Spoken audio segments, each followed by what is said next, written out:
नमस्कार, आप देख रहे हैं यंग वार्ता न्यूज और मैं हूं आपके साथ अंकिता नेगी। चेहरा कौन है हमारे साथ इस वक्त, क्योंकि आपको बता दें कि मध्य प्रदेश, छत्तीसगढ़ और राजस्थान में बीजेपी ने अपना जीत का डंका बजाया है। और हालांकि अभी कुछ समय पूर्व की पहले की बात करते हैं तो अभी प्रधानमंत्री जो है यहां पर भाषण भी दे रहे हैं कि सरकार ने क्या काम किया है। फिलहाल हमारे साथ आम आदमी पार्टी के नेता और समाजसेवी नाथूराम चौहान जुड़े हुए हैं, जो अपने बेबाक बोल के लिए जाने जाते हैं। और अब मध्य प्रदेश, राजस्थान और छत्तीसगढ़ में जिस तरह से बीजेपी ने अपने जीत का परचम लहराया, उसके पीछे एक बड़ी वजह भी है। वजह इनसे जानना चाहेंगे कि क्या वजह है और क्या जीत का कारण रहा है। क्या सबसे पहले आपका बहुत बहुत स्वागत है। धन्यवाद। और इलेक्शन के दौरान देखने को मिला है कि बीजेपी ने विकास किया है या नहीं, ये तो लोगों के मत से पता लगता है, लेकिन फिलहाल कांग्रेस ने भी जनमत सहर्ष स्वीकार किया है। क्या कहेंगे? बिल्कुल, जनमत और जनमत सबको स्वीकार करना ही पड़ता है। पर इस चुनाव में जहाँ तक जो जैसे सब लोग कह रहे हैं बीजेपी जीती, बीजेपी, मैं कहता हूँ बीजेपी नहीं जीती, इसमें सीबीआई और ईडी जीती है।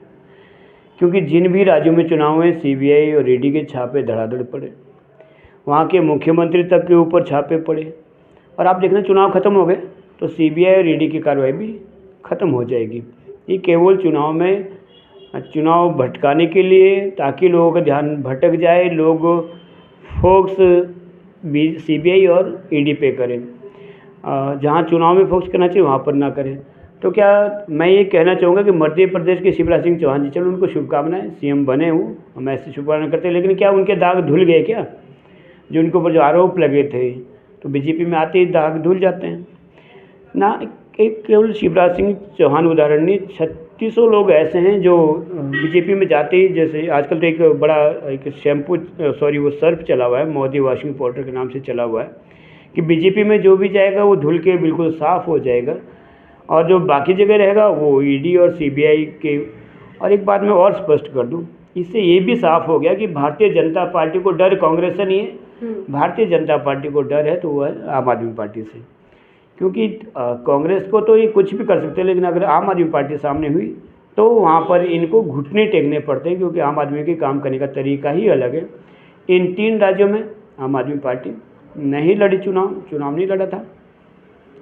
अगर मैं हिमाचल प्रदेश के चुनाव के दौरान की बात करूं, उसमें हिमाचल प्रदेश में बहुत धड़ाधड़ सत्येंद्र जैन साहब थे उस समय, और धड़ाधड़ उन्होंने कांग्रेस को रोज़ किसी जिले का जिलाध्यक्ष आम आदमी में ज्वाइन करा था, कभी महामंत्री, कभी प्रदेश के बड़े बड़े नेता लोग आम आदमी को ज्वाइन करे थे।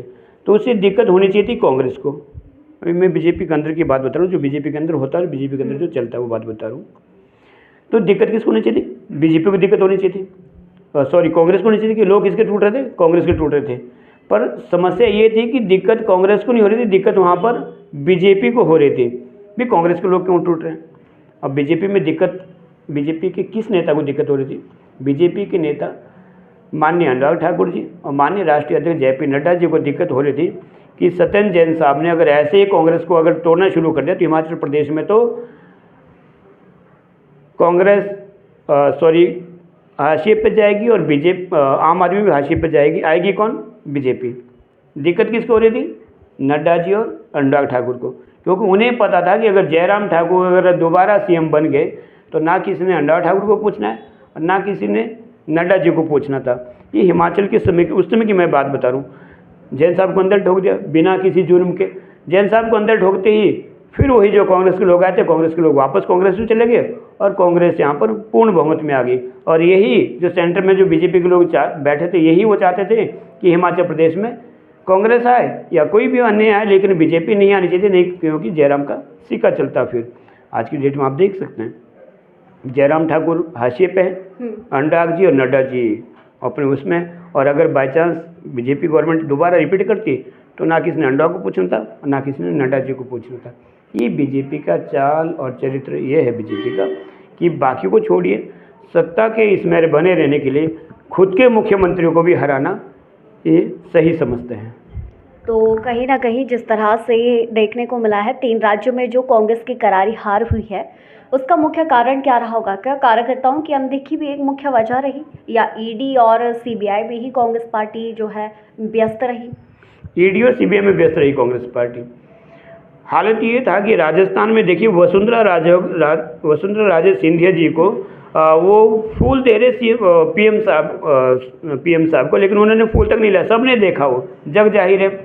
पर हालत इतने ख़राब इनको हो गई, इतने ख़राब इनके हालत हो गए थे कि इनको लगा कि अंतिम समय पे हम तो हार रहे वहाँ पर। तो वसुंधरा राजे जी को केवल 6 और 7 दिन, चुनाव से वोटिंग से 6-7 दिन पहले फिर दोबारा वापस लाए। फिर दोबारा उनको माला पहनाई। ये माला के जो पीएम साहब को माला, उसके अंदर वसुंधरा जी की भी फ़ोटो दिख रही है। ये चुनाव से पहले तो बाहर ही बाहर थे। और फिर अभी देखिए लड़ाई वहाँ पर राशन की बात करें, राजकुमारी जी हैं, वो भी दावेदार है मुख्यमंत्री की। वो लोग कहते हैं कि मैंने भी काम किया है। फिर वहाँ पर योगी जो बालकनाथ जी हैं, वो अलग दावेदारी कर रहे हैं, क्योंकि योगी आदित्यनाथ जी का भी आशीर्वाद उनको मिला है, बराबर उन्होंने भी रैलियाँ की है। वसुंधरा राजे सिंधिया जी, क्योंकि ये कहती कि सबसे ज़्यादा रैलियाँ मैंने की है, इसलिए मुख्यमंत्री के दावेदार मैं हूँ। अभी देखिए वहाँ जब खिचड़ी पकेगी, ठीक है, बहुमत आया है, आना चाहिए था, जनता ने जो जनादेश दिया है। पर ये भी सही है कि ईडी और सीबीआई का बहुत भयंकर दुरुपयोग हुआ है और सभी राज्यों में हुआ है, जो कि लोकतंत्र के लिए बहुत नुकसानदेह, लोकतंत्र के लिए सही नहीं है वो चीज़। अभी कांग्रेस की हार पर प्रतिभा सिंह जी का भी बयान सामने आया है कि पार्टी को इस बारे में कहीं ना कहीं विचार विमर्श करना चाहिए, पुनर्विचार करना है, उस सुधार की भी ज़रूरत है। मानते हैं काफ़ी हद तक आपका जो कथन है, क्या आपको लगता है? ठीक है, वो तो सभी पार्टियों में होता है। वो तो जो भी पार्टी बनेगी वो ठीक है, मंथन करते हैं, उसके बाद वो कोई नई बात नहीं। वो तो अब जहाँ भी हारे, हिमाचल में जो पिछली बार हारी थी तो यही प्रतिभा सिंह जी थे, उस समय प्रदेश अध्यक्ष, और एमपी भी थे, और राजा बीरबल सिंह जी उस समय मुख्यमंत्री थे। तब भी ये हुआ था कि हाँ मंथन होगा। पर मंथन इस पे होना चाहिए कि क्या कांग्रेस पार्टी जैसी पार्टी इतने रसातल पे क्यों चली गई। कांग्रेस पार्टी जैसी इतनी बड़ी पार्टी जो कहती है हमने देश को आज़ाद करवाया, हमने ये करवाया, लेकिन आज वो ढूंढने से ख़त्म हो गई। अभी आपको देखने को भी ये मिला इस चुनाव में जो परिणाम आए हैं कि चैलेंज के लिए भी कांग्रेस पार्टी सामने खड़ी नहीं रह पाई है। मैं वही कह रहा हूँ कि जो एक जिस तरह से लड़ना चाहिए था चुनाव, जैसे आप देखिए पश्चिम बंगाल में ममता बनर्जी लड़ी, तो लड़ी वो बहुत भयंकर तरीके से लड़ी। आम आदमी पार्टी दिल्ली में लड़ी, बहुत ज़बरदस्त तरीके से लड़ी। हम लोग पंजाब में लड़े, बहुत अच्छे से लड़े। गुजरात में आम आदमी पार्टी ने, ठीक, हिमाचल में उस समय थोड़ा सरेंडर हम लोगों ने किया था, मैंने कहा था इशू वो थे सत्यन जैन जी वाले जो इशू था, लेकिन गुजरात में बहुत अलग तरीके से फाइट दिया था।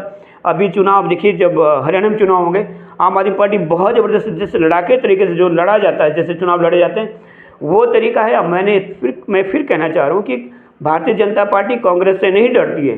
भारतीय जनता पार्टी को अगर डर लगता है तो उनको डर लगता है आम आदमी पार्टी से।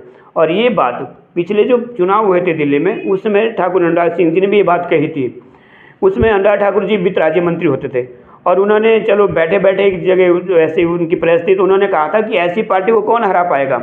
उन्होंने कहा कि बाहर नाम लिखा है मेरा, अनुराग ठाकुर, वित्त राज्य मंत्री, भारतीय जनता पार्टी से, सबको पता है। लेकिन फिर भी आम आदमी पार्टी के लोग वहाँ चले गए, अनुराग ठाकुर जी से वोट की अपील कर रहे हैं। और 1-2 मिनट नहीं, उन्होंने कहा कि पूरे पौने 1 घंटा मेरे से वोट की अपील, जबकि उनको पता है वहाँ से उनको एक भी वोट मिलने वाला नहीं है। तब भी पौने घंटा यूज किया आम आदमी पार्टी के कार्यकर्ता ने, ताकि उनको किसी तरह से कन्विंस किया जाए। हो गया। फिर कहते हैं कि 1 हफ्ते बाद फिर आई बोलो दूसरी पार्टी, और उन्होंने फिर वही बातें पौने 1 घंटे तक मेरे को समझाई। हो गया। तीसरे हफ्ते फिर एक पार्टी और आती है आम आदमी पार्टी के लोगों की, और वो कहते हैं, फिर मुझे कन्विंस करते हैं पौने घंटे तक। तो जिन्हें पता है कि वहाँ से हमें 0 मिलने वाला, 1 वोट भी मिले, लेकिन वहाँ पर भी आम आदमी पार्टी के लोग 3-3 बार जाते हैं और अपना पौने घंटा लगा भैया 1-1 घंटा बर्बाद अपना लगाते हैं। तो ऐसी पार्टी को कौन हरा पाएगा। ये वर्ड, ये शब्द अनुराग ठाकुर जी के थे। इसलिए इन लोगों को अच्छे से पता है कि आम आदमी पार्टी अगर थोड़ा सा भी कहीं इनको मौका दे दिया या थोड़ा सा भी स्टैंड कर गई, तो ये वहाँ से कांग्रेस और बीजेपी का नाम और निशान मिटा सकती है। इसीलिए जो भी जैसे आपको पता है कि किसी के ऊपर कोई आरोप सिद्ध नहीं हुआ, बल्कि सुप्रीम कोर्ट ने अभी भी कहा था, आप सबने भी बयान सुना है, मनीष सिसोदिया जी वाला केस, सुप्रीम कोर्ट ने कहा है कि ये 2 मिनट नहीं टिकने वाला है, कहा है उनको। उसके बाद भी उन्होंने जिस दिन फाइल जाएगी तो 2 मिनट, सच में सुप्रीम कोर्ट में 2 मिनट देखो फाइल ही नहीं पहुंचा पा रहे, ईडी और सीबीआई वाले फाइल ही आगे नहीं दे रहे। अब कोर्ट भी मजबूर है, जब तक फाइल नहीं आएगी तो स्टडी क्या स्टडी करेंगे, नहीं करेंगे, कुछ ना कुछ बहाना बना देते, नहीं आज वो फलाना बीमार था, आज ये हो गया वो हो गया, क्योंकि उन्हें केवल ये जताना है, केवल ये दिखाना है भारत की भोली भाली जनता को कि बड़े भ्रष्टाचारी लोग हैं। पर सच्चाई ये है, ये बीजेपी को भी पता है और सबको पता है कि जिस दिन हल्की सी छूट कहीं दे दी आम आदमी को, तो ये सुपड़ा साफ करने में देर ही नहीं लगाती, जैसे दिल्ली में और पंजाब में भाजपा और कांग्रेस का सुपड़ा साफ किया हुआ है। लोकसभा चुनाव को कैसे देखते हैं आप? लोकसभा चुनाव में का सिनेरियो अलग होगा, ये अलग होगा क्योंकि यहाँ पर सब लोग अलग अलग लड़ रहे थे। लोकसभा में हम इंडिया अलायंस के तहत चुनाव लड़ेंगे और जैसे हमने पहले भी आप सबको पता भी कि 5 कमेटियाँ बनी, सब कमेटी बनी, उसमें आम आदमी पार्टी के 2-2 और 3-3 लोगों को रखे हुए हैं। तो राघव चड्ढा जी उसमें कमेटियों में है, संजय सिंह भाई साहब उस कमेटी में हैं और 3-4 लोग और भी जो हमारी उन कमेटियों में हैं। तो बहुत शानदार तरीके से लोकसभा चुनाव लड़ा जाएगा। यहाँ ठीक है, हम सब अलग अलग लड़ रहे थे, हम सब के इश्यूज़ थे, हम सब ने शिक्षा के ऊपर जोर दिया, हम सब ने। आप ये देखिए आज की डेट में कांग्रेस और बीजेपी कहती है हम सबसे पुरानी पार्टी है और कहते हैं कि दुनिया की सबसे बड़ी पार्टी, पर आज इनको क्या कहना पड़ा? गारंटी शब्द। गारंटी शब्द देन किसकी है? गारंटी शब्द तो आम आदमी की देन है ना। गारंटी शब्द तो आम आदमी ने दिया था। ये तो क्या बोलते, इनके तो घोषणा पत्र होता था ना, कांग्रेस के घोषणा पत्र होते थे और बीजेपी का शपथ पत्र होता था। गारंटी जो शब्द था ये तो उपज ही आम आदमी की। आज आप देखिए कि कांग्रेस को तो विवश होना ही पड़ा गारंटी देने के लिए, लेकिन मोदी को कहना पड़ा कि ये मोदी की गारंटी है। मतलब आम आदमी के पास कोई नारा तक खुद का नहीं है, इनकी कोई सोच तक खुद की नहीं है, जिसके लिए कहते हैं कि रेवड़िया बांटना। तो क्या मोदी जी आप फिर क्यों रेवड़िया बांट रहे हो? आपने कहा था रेवड़ी, तो यहाँ रेवड़िया छोड़िए, आपने तो पहले रेवड़े बांट दिए। आपने तो 14-14 हज़ार करोड़ रुपये माफ़ कर दिया। जो बची कुची कसर थी, आपके मित्र आपके दोस्त लूट लिया उन्होंने, पूरे देश को, राष्ट्र को लूट लिया। छोटी मोटी कसर थी, अब आप उसको इस तरह से, क्योंकि आप फिर कहना चाहेंगे हम लोग, अगर आम आदमी पार्टी के विचार गलत है, अगर आम आदमी पार्टी जो चीज़ें लोगों को, जो जिसको सोशल सिक्योरिटी हम लोग बोलते हैं, अगर आम आदमी पार्टी दे तो गलत, और अगर कांग्रेस या बीजेपी दे तो वो अच्छी बात। मोदी ने कितनी बार कहा, आपने लगभग, मैं कहता हूँ 1 लाख बार आपने ये वर्ड सुना होगा भी कि ये मोदी की गारंटी है। तो भाई मोदी को आपको विवश क्यों होना पड़ा? जब आम आदमी पार्टी इतनी छोटी सी पार्टी है, कुछ हम कर नहीं सकते, तो आपको क्यों विवश होना पड़ा? हमने तो कोई आपका नारा नहीं चुराया, हमने तो मोदी जी का कोई जुमला नहीं चुराया, हमने 15 लाख वाले कोई जुमला नहीं चुराया, पर आपने गारंटी शब्द तो आम आदमी का था, आम आदमी देती थी गारंटी। आज कांग्रेस और भारतीय जनता पार्टी, दुनिया की सबसे बड़ी पार्टी और हिंदुस्तान की सबसे बड़ी पार्टी को विवश होना पड़ रहा है आम आदमी पार्टी का नारा चुराने के लिए। उनको विवश होना पड़ा है आम आदमी के पार्टी के नक्शे कदम पर चलने के लिए। उन्हें विवश होना पड़ा है लोगों को फ्री स्वास्थ्य, फ्री शिक्षा, फ्री बिजली पानी देने के लिए विवश होना पड़ रहा है दुनिया की सबसे बड़ी पार्टी और हिंदुस्तान की सबसे बड़ी पार्टी को भी।